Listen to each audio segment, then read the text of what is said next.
lañu wax justement dégg nga keroog assemblée sorte bi nga xam ni ñoom Cheikh Diba def nañ ko Al Amine Lo ko ci nekk ñoom jàpp ni mbirum daj kese bi dañ ko war a teg ci suuf parce que amul benn njëriñ c'est un débat boo nga xamante ne si amul benn sens. alors sur ce FMI dem moo annoncé li nga xam ni moo nekk benn examen interne pour xool ba xam naka la écart yi demee naka la nguur gu Sénégal ba def ba trouver li nga xamante ni moo nekk dette cachée en tout cas ci benn langage diplomatique bu ñu utilise ñu bëri jàpp mooy que ni FMI lu ñu jàpp mooy que ni dette cachée amul mais de toute façon ñoom dinañu fexee gëstu ba xool ba xam naka la l'état du Sénégal def ba xam ni dette cachée am na alors est-ce que doyen vraiment jotul tamit ñu leeral mbir mi au lieu que ñoom ñi nga ñoo nekk les techniciens les Cheikh Diba Al Amine bëgg ñoo imposer ñëpp ñu nañu nopp ci dette cachée parce que amul sens. waaw boo ko seetloo. le FMI du organisation bu nga xam ni wala voilà ñooñu c'est des gens yi nga xam ni lépp lu ñuy def dañ koy def avec beaucoup de diplomatie. bien sûr.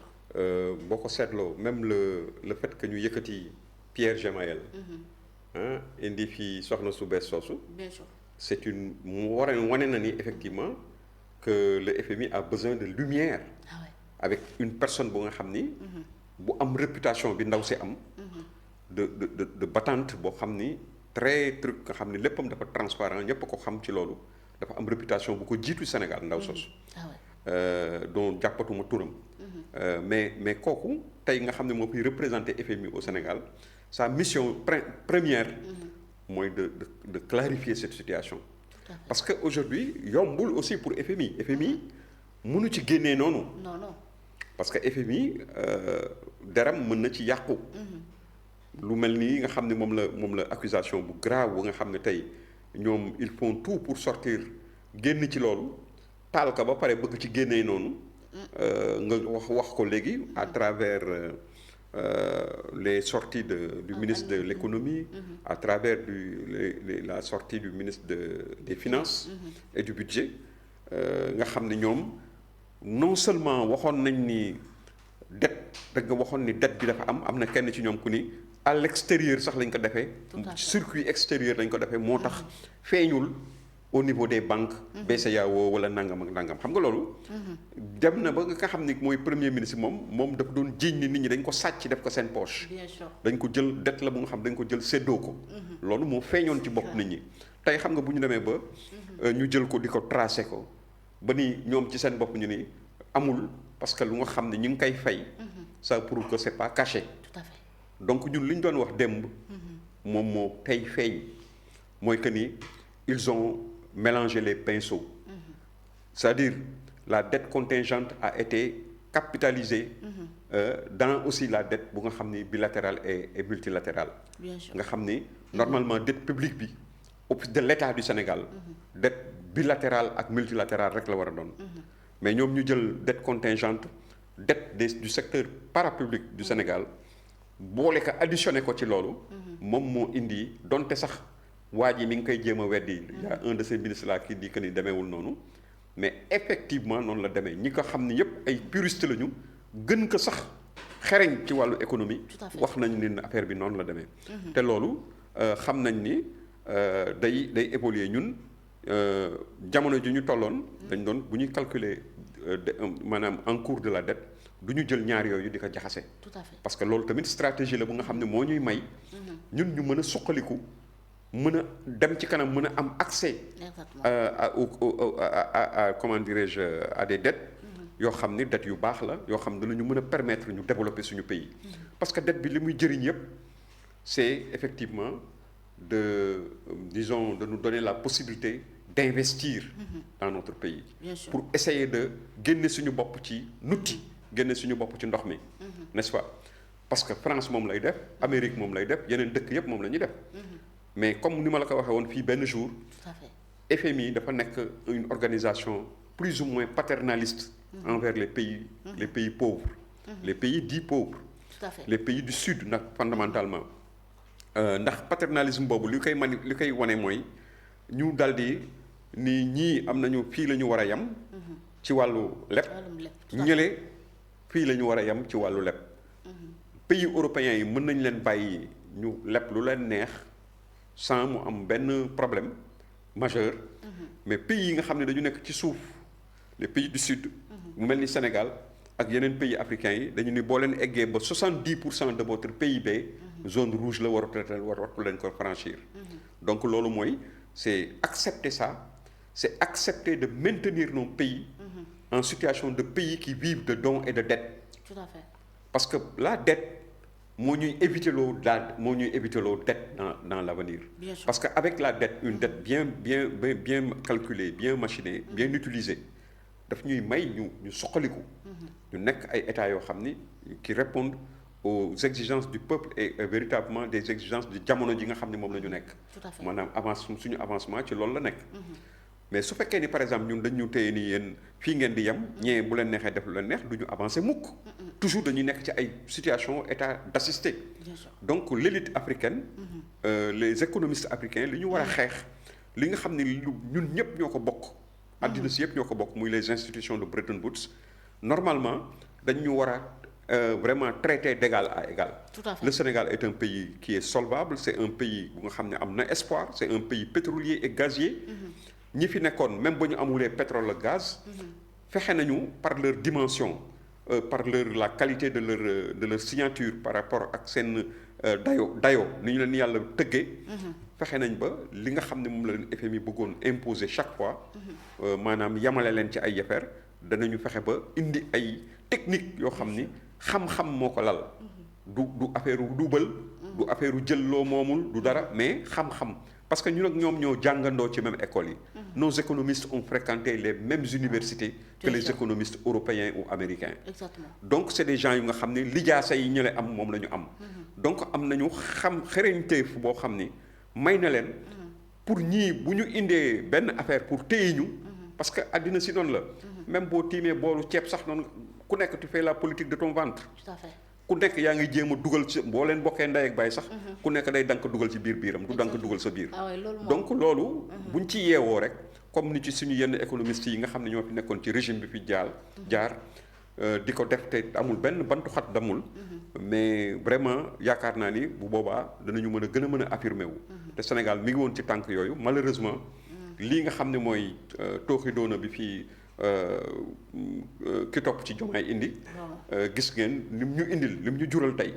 lim ñu jural tey mooy ñu ñuy ŋawtee ci àddina si alors que dara amul. tey ñu dem ba ñoom ci seen bopp ñi nga xam ne ñoo doon porter loolu. ñu dem ba maanaam cëpp daal di avouer. daal di wax ne ay la yéwén dette cachée amul ndax dette bu ñuy fay. waaw moom xam nga moom waxoon naa la bu ñu waxee wolof mbir mi. bu ñu ko traité ci langue wolof rek. askan wi yëpp danañu comprendre mais bu fekkee dañ ko bëgg jël comme li Karl Marx daan wax naan la bourgeoisie essaie de compliquer la science en y ajoutant des ismes en n'en plus finir mooy loolu tey ba ñu waxee làkk bi nga xam ne mooy làkku nit ñi ni wax dëgg yàlla det boo xam ne bor boo xam ne ñi ngi koy fay làqee su ko vraiment leer na nañ daal di leer nañ ci bopp ñëpp ku nekk taf sa loxo sa gémmiñ ne voilà donc tey li ñuy wax kay tey mooy les rapports cachés te le président Macky Sall xam nga FMI yii mu jël yëpp mesures yi mu jël yëpp changer Pierre Djemayel ñëw taxaw ni ñoom li ñuy njëkk def mooy naka la ñiy def ba gëmloo ñi ni dette cachée dafa am parce que loolu la ñu wax loolu la ñuy gëstu ba xam nu mu demee su ko defee nag loolu yëpp boo koy seet c'est le mérite effectivement du président Macky Sall nga xam ni c'est un chef d'État c'est nit ku xëy la nit ku structuré la nit koo xam ni la nitu état la xam na mbiri ni mu demee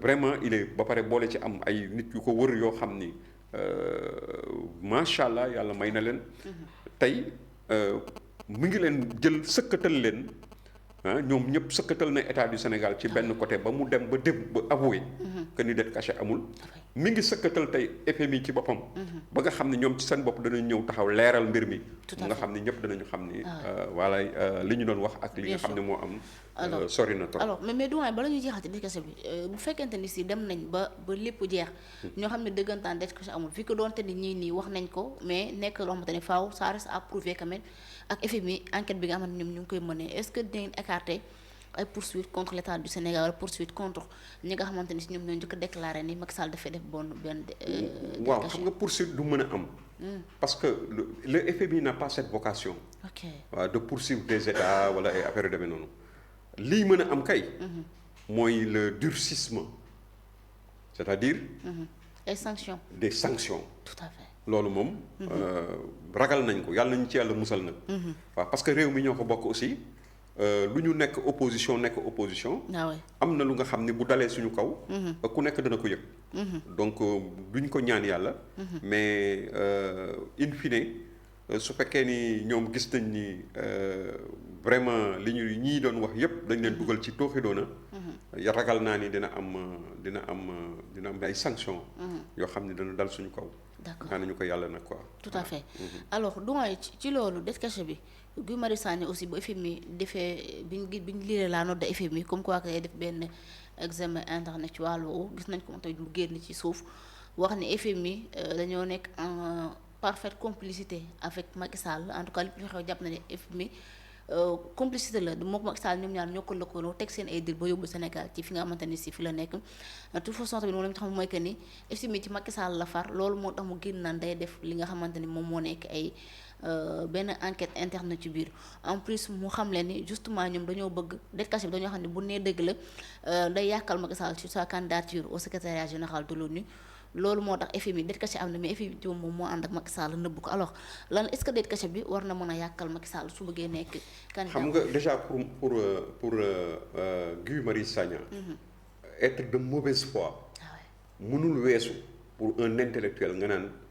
ku nga xam ne yow nee nga ni jàng nga ak as lëf parce que intellectuel aussi du quelqu'un bu nga xam ni dafa am ay parchemin. tout à fait et encore que sax Guy Marius Sagna je pense que maa ngi moom a yam quoi amuñu ay parchemin voilà donc Guy Marius Sagna su fekkee bu ngi bëgg gëmloo Sénégalais yi nii ak africains yi àddina si ni FMI dafa am penchant ci président Macky Sall c'est parce que véritablement il n'a rien compris. Vraiment. Parce que FMI loolu du vocation ñëw di faral diw wala di faral c'est une institution internationale. tout à fait boo xam ne àddina si yëpp tous les pays du monde ñoo ko bokk. ñëpp la fi nekkal. ñëpp la fi nekkal ñoo ko bokk. nga xam ni liggéeyam en vérité mooy dimbale réew yi ci ni ñuy téye seen koom-koom. n'est-ce pas mën a tamit nekk am rôle arbitre. ci réew yi maanaam ndax. lii la ñu mérité. ci wàllu traitement ci wàllu bor ak yu demee noonu. ak leneen la ñu mérité et cetera et cetera. donc c'est le bras économique du capital international du monde li nga xam ne mooy c'est-à-dire li doxal àddina si ci jamono yi. l'économie libérale. li nga xam ne moo am ci àddina si nga xam ni àddina si yépp ci loolu la ñuy dox tey. donc dire que le FMI penche du côté du président Macky Sall je pense que ça relève d'une hérésie quoi. de la part de ce député qui a fait ses preuves en termes d'activiste de mauvais aloi. Voilà nga xam ni bon les gens l'ont vu à chaque fois par le passé et comme léegi ci jamono ji ñu nekk nii nga xam ni en réalité les gens se rendent compte même que c'est quelqu'un bu nga xam ni il n'a aucun principe parce que la mu daan bañ démb yépp di ko xeex ak di ko wax tey mi ngi am te mi ngi ci gëmm bëtam topp ndompi di xoole. tout à fait véritablement. merci beaucoup alors lan la lu ñuy waxtaanee bokk na ci li nga xamante ni si